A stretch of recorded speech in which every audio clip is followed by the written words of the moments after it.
Hi, this is Tim Dial with Nexa Mortgage, and I just wanted to put this short update video together. I'm also probably going to do a short of this as well.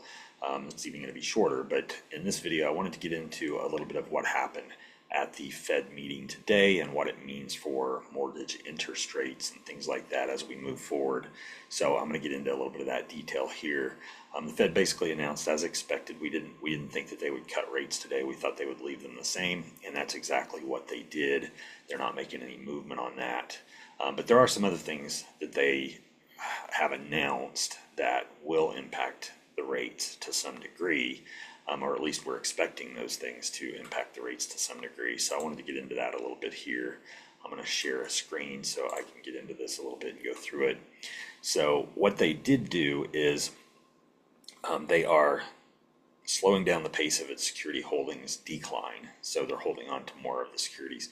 They're going to only hold on to about $5 billion per month, and this is going to put downward pressure on the mortgage rates. So that's expected for sure, because if you reduce the amount of mortgage bonds available, that actually increases the price of those mortgage bonds. And as the price of mortgage bonds goes up, interest rates come down. And so that's one thing that came out of this. And as a result, once that announcement came out, the rates did improve because the mortgage bond price did go up, which I'm going to get into here. Let me go ahead and look at the markets. And so if you're looking here, this is the this is the 30-year mortgage bond, and it went up by 17 basis points today. And so that's a very welcome sign that we got from the markets there. And let's see here. This is what the chart kind of looks like. And what we've seen, we had this big move down, which was not good. This caused rates to jump when we had this big move down. But then since then, we've had this nice movement, then it came back, then a nice movement, then it came back, and now we're starting to have this nice movement again. And we think this will go back up into this range, which is where we were back here.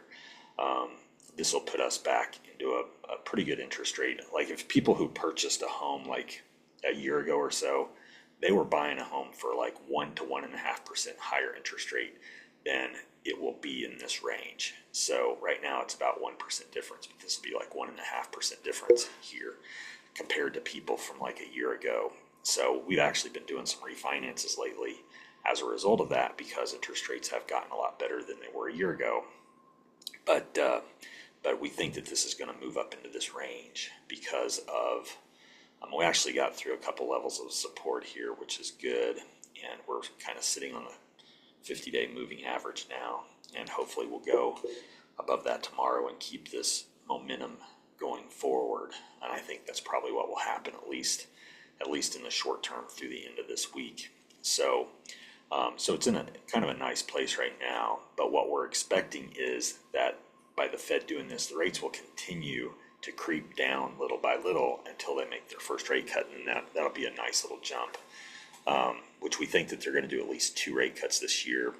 If economic data continues to look bad, though, that's going to increase to 4 or 5, most likely, that they'll make this year. So that's going to make a big impact. And what we're looking at there, like the first quarter of GDP was negative 0.3, which is very bad. And right now, GDP now, the Atlanta Fed is estimating the second quarter to be 2.2. But depending on what happens with these tariffs and things, that could come way down by the time the second quarter is over. A lot of times they don't take into consideration some of those sorts of things when they're estimating the GDP, but they will adjust them. They adjust them like every few days a lot of times. And so as a matter of fact, just a couple days ago, they had it estimated at 1.1, then they moved it to 2.2.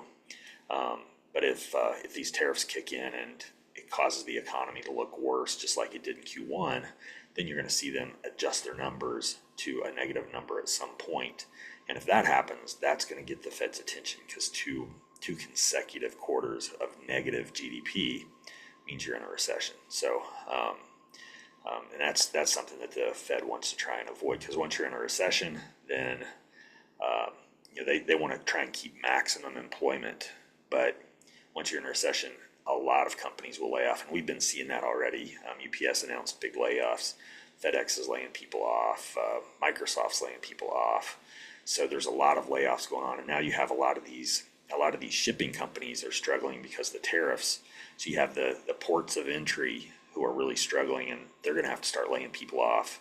And then the trucking industry is taking a beating right now, and a lot of these trucking companies are seeing their trucks just sitting there because there's nothing to ship.